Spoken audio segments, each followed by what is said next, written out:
Welcome back, everyone. Ready for another deep dive? Today, we're going to try to figure out if Roman Abramovich is a visionary or a con artist. I think that's a question a lot of people are asking. Yeah, especially after everything that's happened in the past few years. Exactly. I mean, he's a fascinating guy, right? From orphan to billionaire, oil tycoon to football club owner, and now, well, sanctioned individual, to put it lightly. Right. A very complicated story. Exactly. So we've been digging through everything we can find. Wikipedia, articles about his rise to power, even some passionate, let's say, blog posts from Chelsea fans during some turbulent times for the club. Sounds like a lot to unpack. It is, Yeah. but that's what we're here for, right? To get to the bottom of it all. So where do we even start with someone like Abramovich? Well, I think it's important to remember that Abramovich elicits very strong opinions, both positive and negative. So we need to be careful not to get caught up in the hype either way. That's a good point. Mhm. We're here to be objective, as always. Absolutely. And I think the best way to do that is to start at the beginning, his early life. Okay, so let's rewind.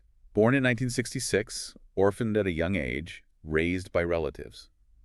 Not exactly a privileged upbringing. No, not at all. And that, I think, is an important part of his story. He had to fight for everything he got. Right. So he starts out as a street trader, selling rubber ducks, just trying to make ends meet, and then boom, the Soviet Union collapses. Yeah, and this is where things get really interesting.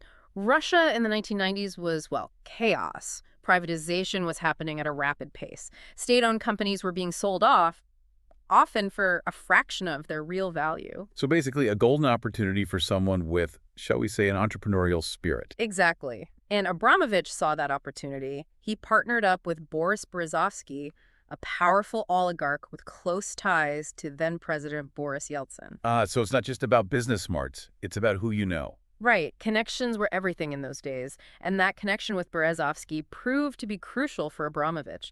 It gave him access to the corridors of power. And that access allowed him to acquire Sibneft, a massive oil company, for what many believe was a ridiculously low price. I mean, we're talking a tiny fraction of its actual value. Yeah, the Sibneft deal has always been controversial. Some people see it as a stroke of genius, a brilliant business move, but others see it as, well, a rigged deal. They say Abramovich used his political connections to get a sweetheart deal. Okay, so we're starting to see the two sides of Abramovich emerge here. Right, the savvy businessman versus the cunning operator, and the Sibneft deal really highlights that tension. So how do we make sense of it? Was he just a product of his time, taking advantage of a chaotic situation, or was there something more, well, let's say, calculated going on? That's the million-dollar question, isn't it? And to answer it, we need to delve a little deeper into the world of Russian oligarchs and their relationship with the government. Okay, so paint us a picture. What was it like in Russia in the 90s with these oligarchs wielding so much power and influence? It was a time of immense upheaval and opportunity. The old Soviet system had collapsed and a new order was emerging. But it was a Wild West kind of environment with very few rules and a lot of, shall we say, flexible interpretations of the law. So basically a breeding ground for corruption. You could say that. These oligarchs, like Berezovsky, amassed huge fortunes, and they used their wealth to secure political favors. They had a lot of influence over the government. It was a very murky time. And Abramovich was right in the thick of it. He was, and that's what makes his story so fascinating and so difficult to unravel. Was he a master manipulator who used his connections to enrich himself at the expense of others? Or was he simply a brilliant businessman who saw opportunities where others didn't? So we've got Abramovich, this young, ambitious guy, making a fortune in the oil industry, rubbing shoulders with the most powerful people in Russia. Right, and all of this before he even sets foot in the world of football. Okay, so we've laid the groundwork. We've seen how Abramovich went from, selling rubber ducks to becoming an oil tycoon. And how he navigated the treacherous waters of post-Soviet Russia, making powerful friends and enemies along the way. Exactly. And that's just the beginning.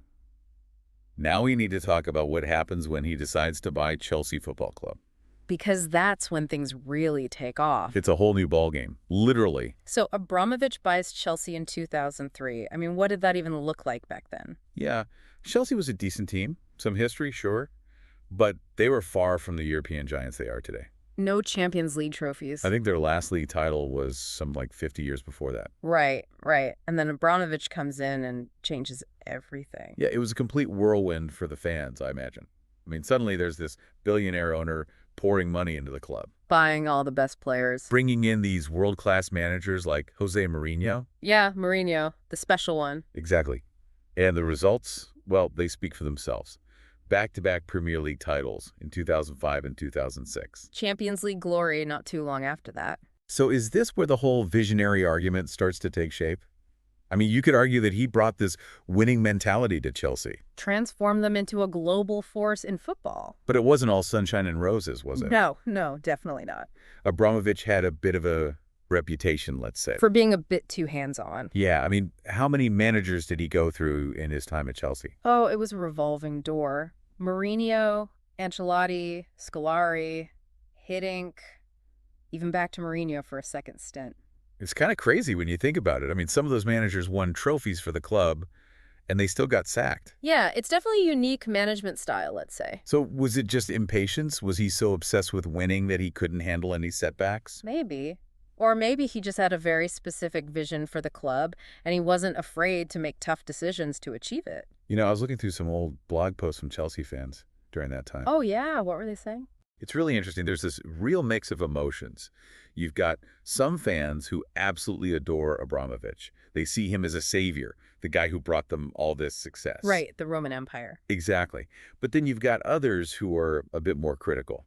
They question his decision-making, his constant meddling in team affairs. They worry that he's treating the club like his own personal toy. I can see that. It's like, do you love the club or do you just love winning? Yeah, and there's this one blog post I found from 2011 that really sums it up. The fan writes, "I love what Abramovich has done for Chelsea, but sometimes I wonder if he loves the club or just the winning." Yeah, that gets to the heart of the matter. And then there's the whole thing with the Chelsea pitch owners. The CPO. Right. So for those who don't know, the CPO is this fan-owned group that actually owns the freehold to Stamford Bridge, Chelsea's home ground. It's a pretty unique situation. Yeah, and it really came to a head in 2011 when Abramovich wanted to move the club to a new stadium, but the CPO blocked him. They said, nope, you're not taking our home. Exactly. And it's interesting because it shows that even with all his money and power, Abramovich couldn't always get his way. Yeah, he couldn't just steamroll over the fans. Right. And it speaks to that idea that football clubs aren't just businesses. They're part of a community. The fans have a say. Absolutely. So we've got this complex figure in Abramovich. He brings unprecedented success to Chelsea. Champions League titles, Premier League titles, FA Cups, the whole lot. But he also creates a lot of drama and controversy along the way. And the question remains, was it all sustainable? Yeah, I mean, was Chelsea's success built on solid foundations, or was it all just a house of cards waiting to collapse? And how do we even begin to reconcile these achievements with all the ethical questions surrounding his wealth? Right, because let's not forget where that wealth came from. The oil deals, the connections to the Kremlin. Yeah, the whole thing gets even more complicated when we factor in the events of 2022. The Russian invasion of Ukraine. The sanctions against Abramovich. The forced sale of Chelsea. It's a whole new chapter in the saga. And I think it's one we need to dive into to really understand the full scope of Abramovich's legacy. Okay, so 2022 rolls around, and everything changes for Abramovich and Chelsea. Yeah, big time. Sanctions hit, and suddenly he's forced to sell the club. Gone, just like that. And everyone's wondering what happens to Chelsea now, right? Exactly. I mean, they were so reliant on Abramovich's money. Will they even be able to compete without him? Well, that was the big question. And then comes Todd Boehly. Right, this American businessman, totally different vibe than Abramovich. Yeah, Boehly's got that Hollywood swagger. Owns the LA Dodgers, you know. Yeah, whole different world. And he comes in promising big changes. Data-driven decisions, financial sustainability. A far cry from Abramovich's free spending days. But then Boehly's first year, he spends like, what, 600 million pounds on players? Yeah, something like that. So much for financial restraint, huh? I guess old habits die hard.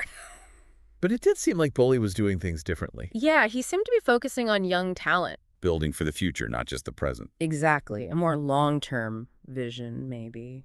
But did it work? Did Chelsea keep winning without Abramovich? Well, it was a bit of a rocky start. They went through a bunch of managers really quickly. Yeah, musical chairs in the manager's office. And then they landed on Graham Potter. Who's known for his, well, more patient approach. Yeah, definitely not a Marino-type personality. Right. Much more focused on developing players over time. So was that a sign that Chelsea were moving away from that win-now mentality? I think it's possible. But it's still early days. Yeah, only time will tell if they can maintain that success without Abramovich's, let's say, influence. And don't forget about the financial fallout from Abramovich's time at Chelsea Oh yeah, UEFA fined them millions. for not being transparent about their finances. It just goes to show that Abramovich's actions, even after he's gone, continue to have repercussions. So it's a complicated legacy, right? Very complicated. On the one hand, he turned Chelsea into a global powerhouse. Multiple trophies, Champions League glory, the whole 9 yards. But on the other hand, there's the source of his wealth, the ties to Putin, the lack of transparency in his dealings. Yeah, it's hard to ignore all of that. So how do we answer that question we started with? Visionary or con artist? It's tough, isn't it? I mean, I think it's probably a bit of both. Yeah, I agree with that. He was clearly a brilliant businessman, but he also operated in a very murky world.